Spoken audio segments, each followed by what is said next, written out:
हरितालिका व्रत में पूजा करने के बाद कथा सुननी चाहिए। सूत जी कहते हैं, मंदार की माला से पार्वती जी का केश पास अंकित है और मुंडों की माला से शिव जी की जटा अलंकृत है। पार्वती जी दिव्य वस्त्र धारण की हैं और शिव जी दिगंबर हैं। ऐसी श्री पार्वती जी और श्री शिव जी को प्रणाम करता हूँ। रमणीक कैलाश पर्वत के शिखर पर बैठी हुई श्री पार्वती जी कहती हैं, हे माहेश्वर, हमें कोई गुप्त व्रत या पूजन बताइए जो सब धर्मों से सरल हो, जिसमें परिश्रम भी कम करना पड़े लेकिन फल अधिक मिले। हे नाथ, यदि आप मुझ पर प्रसन्न हो तो यह विधान बताइए। हे प्रभु, किस तप, व्रत या दान से आदि मध्य और अंत रहित आप जैसे महाप्रभु हमको प्राप्त हुए हैं। शिव जी बोले, हे देवी सुनो, मैं तुमको एक व्रत जो मेरे सर्वस्व और छिपाने योग्य हैं, लेकिन तुम्हारे प्रेम के वशीभूत होकर मैं तुम्हें बतलाता हूँ। शिव जी ने कहा, भारतवर्ष में जैसे नक्षत्रों में चंद्रमा, ग्रहों में सूर्य, वर्णों में ब्राह्मण, देवताओं में विष्णु भगवान, नदियों में गंगा, पुराणों में महाभारत, वेदों में समवेद और इंद्रियों में मन श्रेष्ठ है, सब पुराणों और वेदों का सर्वस्व जिस तरह कहा गया है, मैं तुम्हें एक प्राचीन व्रत बतलाता हूँ। एकाग्र मन से सुनो। जिस व्रत के प्रभाव से तुमने मेरा आधा आसन प्राप्त किया है वह मैं तुमको बतलाऊंगा, क्योंकि तुम मेरी प्रेयसी हो। भद्रपाद मास में हस्त नक्षत्र से युक्त सूक्ष्म पल की तृतीय तिथि को उसका अनुष्ठान मात्र करने से स्त्रियां सब पापों से मुक्त हो जाती हैं। हे देवी, तुमने आज से बहुत दिनों पहले हिमालय पर्वत पर इस व्रत को किया था, वह वृत्तांत मैं तुमसे कहूँगा। पार्वती जी ने पूछा, हे नाथ, मैंने क्यों यह व्रत किया था, यह सब आपके मुख से सुनना चाहती हूँ। उत्तर की ओर एक बड़ा रमणीक और पर्वतों में श्रेष्ठ हिमवान नामक पर्वत है। उसके आसपास तरह तरह की भूमियाँ हैं, तरह तरह के वृक्ष उस पर लगे हुए हैं। नाना प्रकार के पक्षी और अनेक प्रकार के पशु उस पर निवास करते हैं।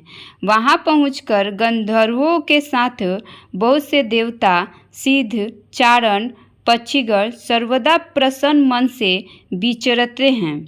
वहाँ पहुंचकर गंधर्व गाते हैं, अप्सराएं नाचती हैं। उस पर्वतराज के कितने ही शिखर ऐसे हैं कि जिसमें स्फटिक, रत्न और वैदुर्मिक आदि की खानें भरी हैं। यह पर्वत ऊंचा तो इतना अधिक है कि मित्र के घर की तरह समझकर आकाश का स्पर्श किए रहता है। उसके समस्त शिखर सदैव बर्फ से आच्छादित रहते हैं और गंध जल की ध्वनि सदा सुनाई देती रहती है। हे पार्वती, तुमने बाल्यकाल में उसी पर्वत पर तप की थी। 12 वर्षों तक तुम उल्टी टांग कर केवल धुआं पी कर रही। 64 वर्षों तक सूखे पत्ते खाकर रही। माघ मास में तुम जल में बैठी रहती और बैसाख की दोपहरिया में पंचाग्नि तपती थी। श्रवण महीने में जल बरसता तो तुम सूखी प्यासी रहकर मैदान में बैठी रहती थी। तुम्हारे पिता इस तरह के कष्ट सहने को देखकर बड़े दुखी हुए। वे चिंता में पड़ गए कि मैं अपनी कन्या किसको दूं। उसी समय नारद जी वहां आ पहुँचे।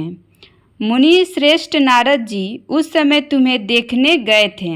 नारद जी को देखकर गिरि ने अर्घ्य, पद, आसन आदि देकर उनकी पूजा की और कहा, हे स्वामिन, आप किस लिए आए हैं? मेरा अहोभाग्य है, आपका आगमन मेरे लिए अच्छा है। नारद जी ने कहा, हे पर्वतराज सुनो, मैं भगवान विष्णु का भेजा हुआ आपके पास आया हूँ। आपको चाहिए कि यह योग्य कन्या रत्न किसी योग्य वर को दें। भगवान विष्णु के समान योग्य वर ब्रह्मा, इंद्र और शिव इनमें से कोई नहीं है। इसलिए मैं यही कहूँगा कि आप अपनी कन्या भगवान विष्णु को ही देवें। हिमवन ने कहा, भगवान विष्णु स्वयं मेरी कन्या ले रहे हैं और आप यह संदेश लेकर आए हैं तो मैं उन्हें अपनी कन्या दूंगा। हिमवान की इतनी बात सुनकर मुनिराज नारद आकाश में विलीन हो गए। वे पीताम्बर, शंकर चक्र और गदाधारी भगवान विष्णु के पास पहुँचे। वहाँ हाथ जोड़कर नारद जी ने भगवान विष्णु से कहा, हे देव सुनिए, मैंने आपका विवाह पक्का करा दिया। उधर हिमवान ने पार्वती के पास जाकर कहा कि हे पुत्री, मैंने तुम्हें भगवान विष्णु को दे डाली। तब पिता की बात सुनकर तुम बिना उत्तर दिए ही अपने सखी के घर चली गई। वहीं जमीन पर पड़कर तुम बड़ी दुखी होती हुई विलाप करने लगी। तुमको इस प्रकार विलाप करती हुई देखकर सखी बोली, तुम क्यों इतनी दुखी हो? इसका कारण बताओ। तुम्हारी जो कुछ इच्छा होगी मैं यथाशक्ति उसको पूरा करने की चेष्टा करूँगी, इसमें कोई संशय नहीं है। पार्वती बोली, मेरी जो कुछ अभिलाषा है उसे तुम प्रेम पूर्वक सुनो। मैं एकमात्र शिव जी को अपना पति बनाना चाहती हूँ, इसमें कुछ भी संशय नहीं है। मेरे इस विचार को पिताजी ने ठुकरा दिया है, इससे मैं अपने शरीर को त्याग दूंगी। पार्वती की इस बात को सुनकर सखियों ने कहा कि शरीर का त्याग ना करो, चलो किसी ऐसे वन को चलें जहाँ पिता को पता ना लगे। ऐसी सलाह कर तुम वैसे वन में जा पहुँची। उधर तुम्हारे पिता घर घर तुम्हें खोजने लगे। दूतों द्वारा भी खबर लेने लगे कि कौन देवता मेरी पुत्री को हर ले गया। उन्होंने मन ही मन कहा, मैं नारद जी के आगे प्रतिज्ञा कर चुका हूँ कि अपनी पुत्री भगवान विष्णु को दूंगा।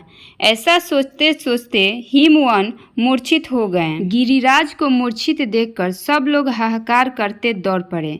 जब होश हुआ तो सब पूछने लगे कि गिरिराज, आप अपनी मूर्छा का कारण बताइए।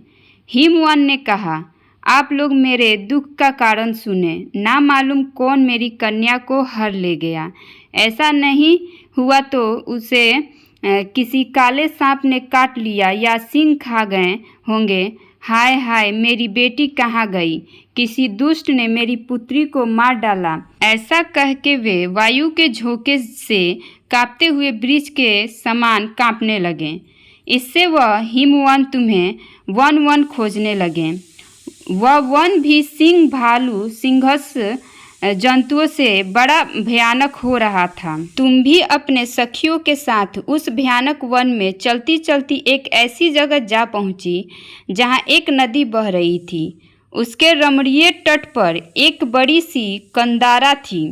तुमने उसी कंदारे में आश्रम बना लिया और मेरी एक बालू कमई प्रतिभा बनाकर अपनी सखियों के साथ निराहार रहकर मेरी आराधना करने लगी।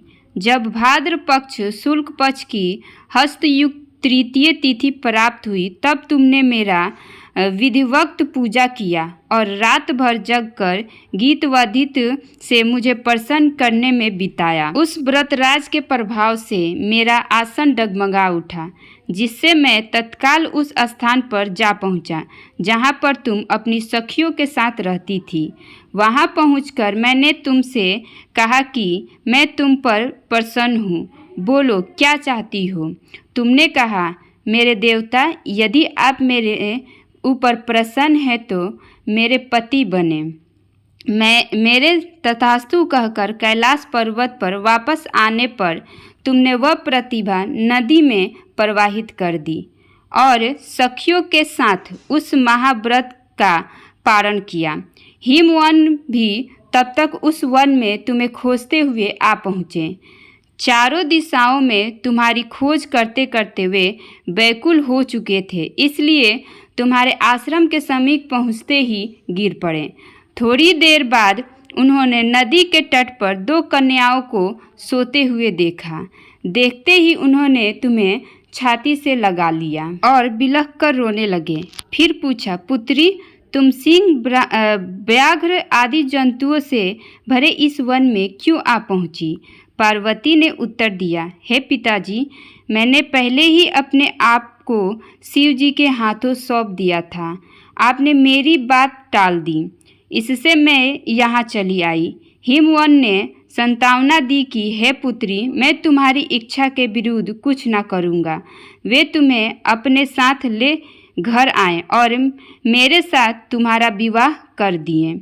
इससे तुमने मेरा अर्ध शासन पाया है। तब से आज तक किसी के सामने मुझे यह व्रत प्रकट करने का अवसर नहीं प्राप्त हुआ। हे देवी, मैं यह बताता हूँ कि इस व्रत का हरितालिका नाम क्यों पड़ा। तुमको सखिया हर ले गई थी, इससे हरितालिका नाम पड़ा। पार्वती जी ने कहा, हे प्रभु, आपने नाम तो बताया, अब इसकी विधि भी बताइए। इसका क्या पुण्य है, क्या फल है, यह व्रत कौन करे? श्री शिव जी पार्वती जी से कहते हैं, हे देवी, मैंने समस्त स्त्री जाति की भलाई के लिए यह उत्तम व्रत बतलाया है। जो स्त्री अपने सौभाग्य की रक्षा करना चाहती हो वह यत्न पूर्वक इस व्रत को करें। केले के खम्भे आदि से सुशोभित एक सुंदर मंडप बनावें। उसमें रंग बिरंगे के रेशमी कपड़ों से चंदवा लगाकर चंदन आदि सुगंधित द्रव्यों से वह मंडप लिपवाएं। फिर शंख, भेरी, मृदंग आदि बाजे बजाते हुए बहुत से लोग एकत्रित होकर तरह तरह के मंडलाचार करते हुए उस मंडप में पार्वती तथा शिव जी की प्रतिभा स्थापित करें। उस रोज दिन भर उपवास कर बहुत से सुगंधित फूल, सुगंध और मनोहर धूप, नाना प्रकार के नैवेद्य आदि एकत्र कर मेरी पूजा करें और रात भर जागरण करें। ऊपर जो वस्तुएं गिनाई गई है, इसके अतिरिक्त नारियल, सुपारी, जम्बरी, नींबू, लौंग, अनार, नारंगी आदि जो फल प्राप्त हो सके उन्हें इकट्ठा कर लें। उस ऋतु में जो फल तथा फूल मिल सके विशेष रूप से रखें। इसके बाद धूप दीप आदि से पूजा कर प्रार्थना करें। हे शिवे, शिव रूपिणी, हे मंगले, सब अर्थों को देने वाली हे देवी, हे शिव रूपे, आपको नमस्कार है। हे शिव रूपे, आपको सदा के लिए नमस्कार है। हे ब्रह्म रूपिणी, आपको नमस्कार है। हे जगद्धात्री, आपको नमस्कार है। हे सिंहवाहिनी, संसार के भय से भयभीत मुझ दिन की रक्षा करें। इस कामना की पूर्ति के लिए मैंने आपकी पूजा की है। हे पार्वती, मुझे राज्य और सौभाग्य दें, मुझ पर प्रसन्न होवे। इन्हीं मंत्रों से पार्वती तथा शिव की पूजा करें। तंत्र दंत्र विधि पूर्वक कथा सुने और ब्राह्मण को वस्त्र, गौ, सुवर्ण आदि देवें। इस तरह एकचित्त होकर स्त्री पुरुष दोनों एक साथ पूजा करें। फिर वस्त्र आदि जो कुछ हो उसका संकल्प करें। हे देवी, जो स्त्री इस प्रकार पूजन करती है वह सब पापों से छूट जाती है और उसे 7 जन्म तक सुख तथा सौभाग्य प्राप्त होता है। जो स्त्री तृतीय तिथि का व्रत न कर अन्न भक्षण करती है तो वह 7 जन्म तक बद्ध्यता रहती है और उसको बार बार विधवा होना पड़ता है।